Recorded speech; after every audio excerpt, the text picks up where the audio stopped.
What's up, guys? It's your favorite Kiwicoach, and welcome to this swing analysis of Satoshi Kodaira, JPGA Tour player, won on the PGA Tour. Let's go do this thing.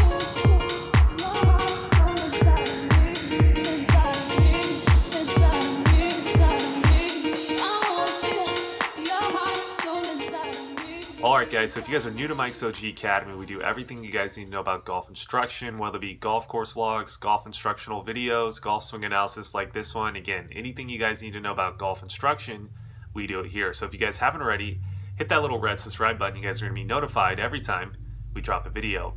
So the macro points of this analysis, we want to kind of break down the misconception that the Japanese can't do the shallow swing because their bodies are different from the Americans.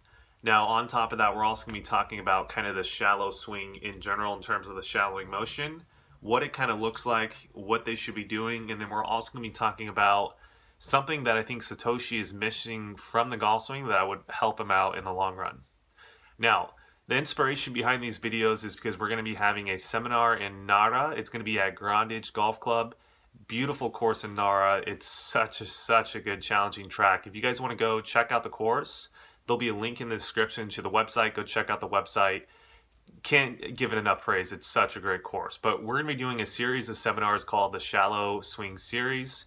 I think you guys are really going to enjoy that series. If you guys are wanting to come to our first one, I'm going to give a couple dates real quick, and there'll also be a link below to a Google Docs where you guys can check out all the information you're going to need to know about this, right? But the first date is going to be June 9th. There's going to be one on June 10th, June 11th, June 12th, June 13th, and then June 14th.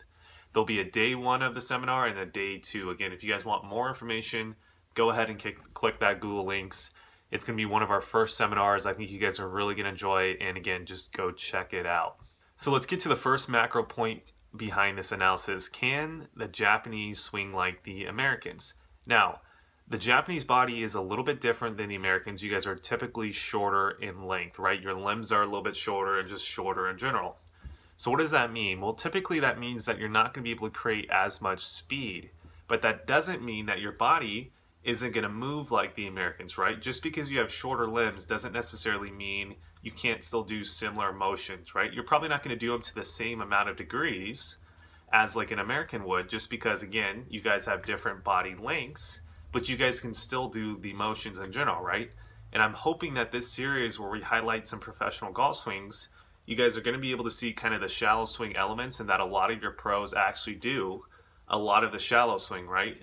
And then the second part, like we said, we want to highlight some other motions that are part of the shallow swing that I prefer to see that they're not doing. So hopefully that kind of is a little bit of a disclaimer that the Japanese can do the American golf swing. So let's go hop into the first part, which is going to be talking about Satoshi's shallowing out of the golf club motion. All right, guys, so we got two players on the screen right now. We got Brooks Koepka on the left of the screen, then we got Satoshi Kodaira on the right of the screen. Now, we're going to be taking a look at these two players' swings in terms of the shallowing motion, right? Because one of the big key elements to the golf swing, the shallow golf swing that I prefer to see, is the golf club shallowing in transition, right? Now, shallowing of the golf club in essence just means that the club head is falling slightly behind the hands in transition, right? So let's go highlight that real quick with Kodaira, so you can kind of see that, and then we're going to go from here, right? So we're going to call this the top of the swing where Satoshi is right here. we're going to zoom in here. I'm going to draw a circle on the hand path, and then I'm going to draw a circle on the club head. Now, let's see how the club head is going to be falling slightly behind the hands in transition, right? So if we get him down another click, right about here, let's go, actually, we're going to go to about here. It's going to be the click that I want you guys to see. So we're going to go right about here.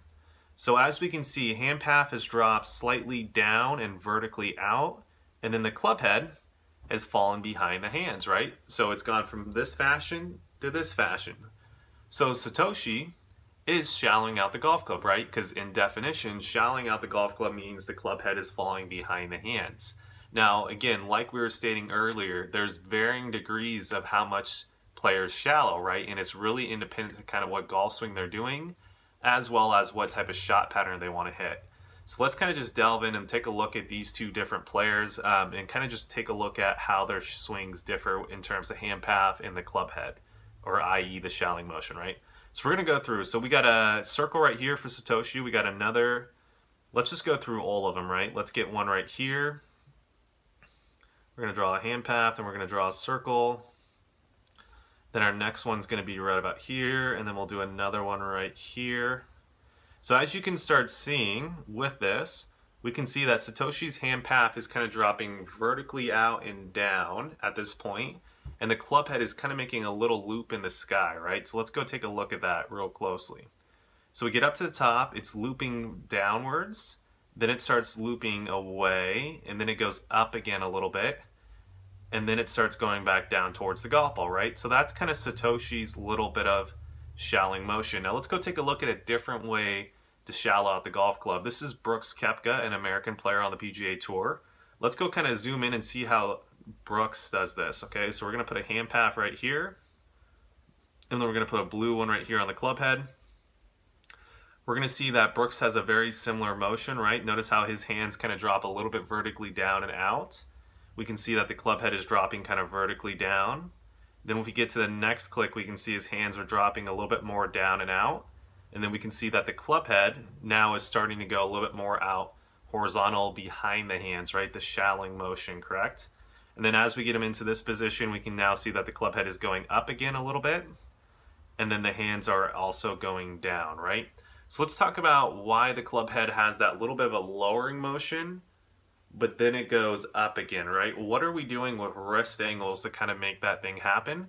And it has to do with ulnar deviation or unhinging of the wrist, which is kind of a little bit of controversial between, I think, the Japanese instructors. So what constitutes lag is going to be kind of what this question answers.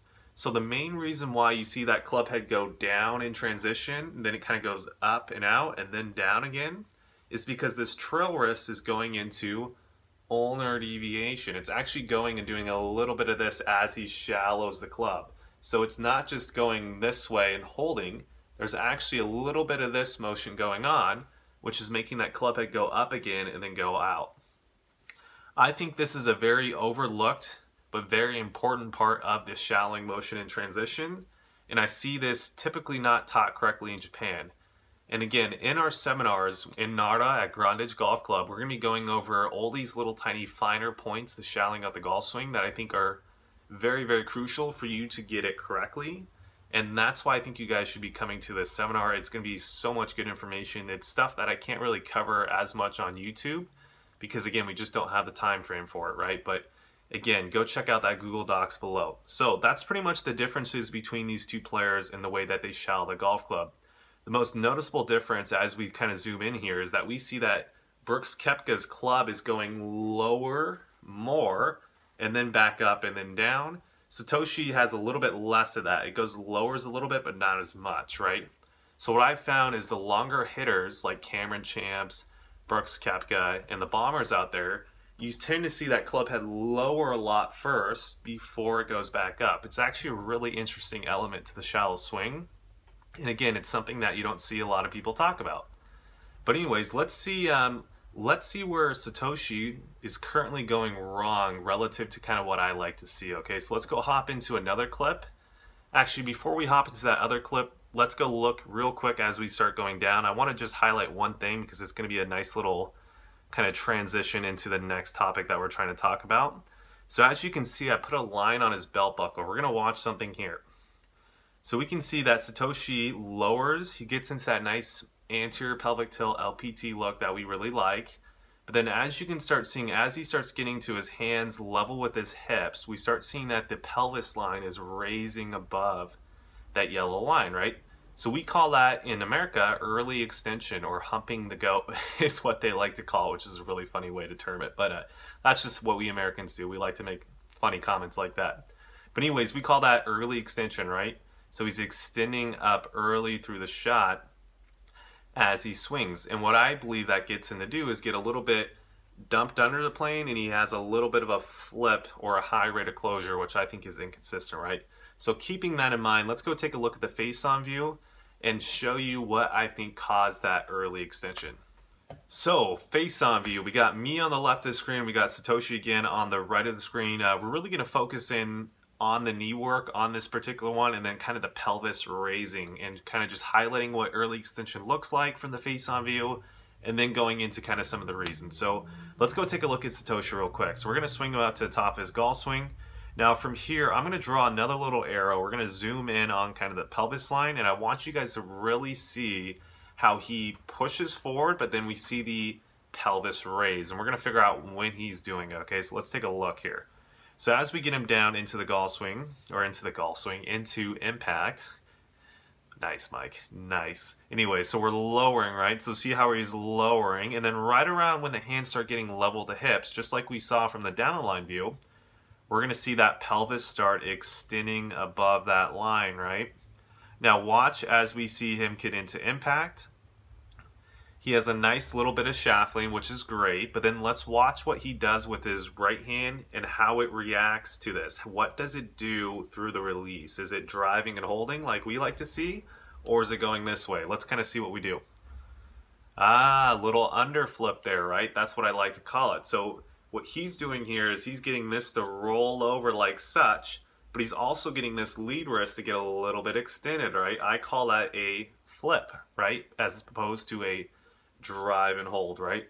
So let's show you guys an example of what a drive and hold release pattern would do, right? So this is me demonstrating a drive and hold. So as we come into impact, we can see I have a nice bit of shaft lean here as well. Let me kind of go back and click so you guys can see that. So this is pretty much impact, just past impact, right? And let's go Satoshi just past impact. So as we can see, we're in a fairly similar position here. Now, obviously, there's some differences in the way that our lower body is moving, and we're going to get to that here in a sec. But let's just take a look at the differences in release patterns through the ball.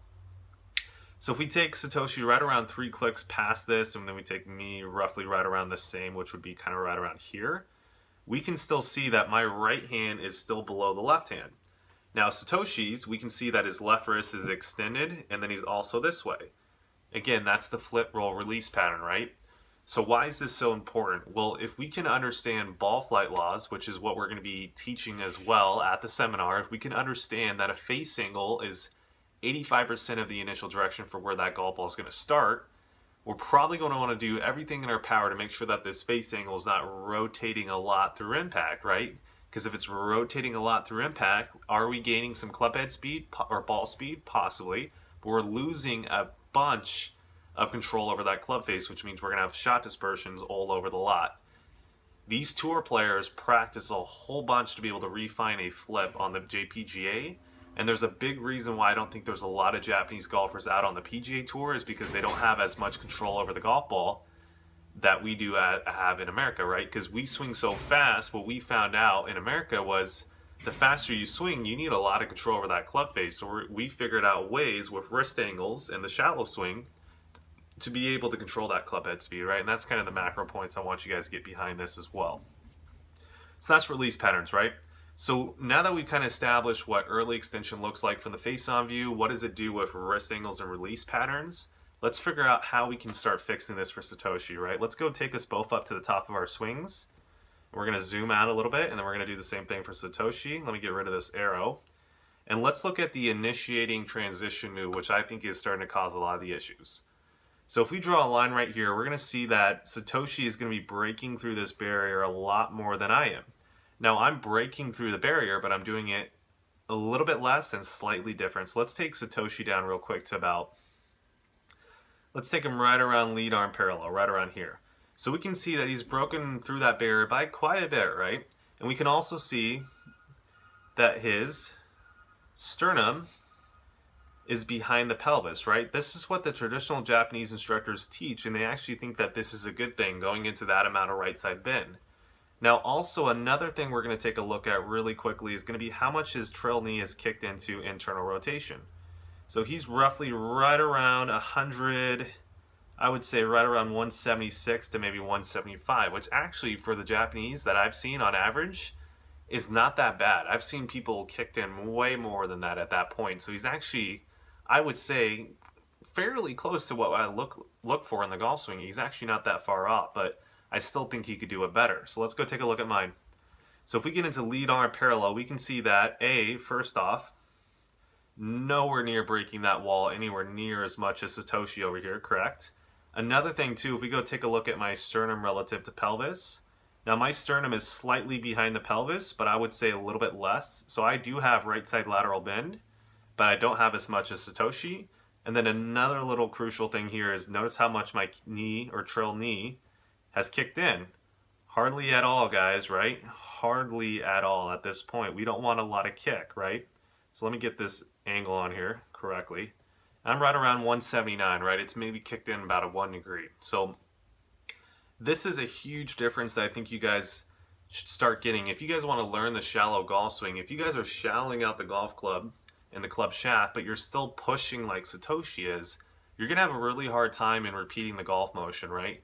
Shallowing out the golf club is actually not supposed to go along with the type of bump that Satoshi is. You're actually supposed to do a little bit more of a push like mine if you want to shallow out the golf swing. The two don't really go together. You almost want to have a steeper shaft the more that you push forward like Satoshi, as opposed to a shallowing shaft. The two kind of contradict each other. And again, this is kind of another one of those small little fine points that I want to bring up in the seminars and really educate you guys on. So if you do try to go to the shallow golf swing, you guys are getting all these little tiny things correct. So again, check out the Google Docs below because you guys are going to want to go to this seminar. Lots of good information. Cool. So that's pretty much the first initiating transition move that we're going wrong. Now, as we take us down to position 6, that's when we can start seeing that pelvis raising by Satoshi, right? So let's just go give you an example of that. Let's draw that line. We're going to zoom in just a touch, and we'll do the same thing on mine. And we're going to see quite a bit of a difference right here. So as Satoshi comes into about P6, notice how much that pelvis line is raised. If I go into my position 6, notice how little mine is raised, right? There's a massive difference between the two. And that is another huge key element, I think, to the shallow swing that a lot of you guys are getting wrong out there, is extending of the pelvis a little bit too early. Now, the finer points behind that, we're going to be going over the seminar. What does extending early make you do? It typically makes you lose lag. We're going to explain that in very specific detail in that seminar. But this is pretty much the macro ideas I want you guys to get away from this analysis. And hopefully you guys kind of made sense from that.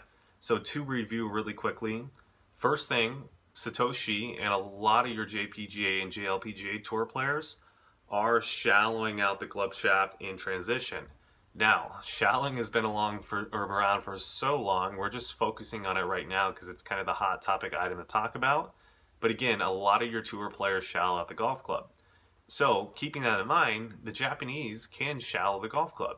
Now, what the Japanese aren't doing, which I think they could do better, is the lower body work to move along or kind of make everything work together with that shallowing motion. And that's where I think we can really see some difference. So if you guys can take these little tiny points, hopefully from this video, you guys are going to be able to do the shallow swing a little bit more effectively, and you guys are going to be a little bit better out there in terms of doing it and just further along than the next person. So anyways, guys, hopefully you enjoyed this video. If you did enjoy this video, make sure to give it a like. Give it a share as well. Share it out to your friends. We're trying to get more and more people learning about this. So if you guys really enjoyed this video, make sure to share it to all your friends. Subscribe to the channel if you guys haven't subscribed already. And yeah, this is the shallow swing, guys. Again, make sure, I really want to get as many of you guys out there as we can to this seminar. Go ahead and click that Google link one more time. Get to it. Go sign up for your spot. They're going to be going pretty quick too as well. So make sure to do it ASAP. And guys, have a good one and look forward to the next professional golf swing. It's going to be, we'll be announcing it on our Instagram here pretty shortly. All right, guys, best of luck and play some golf out there.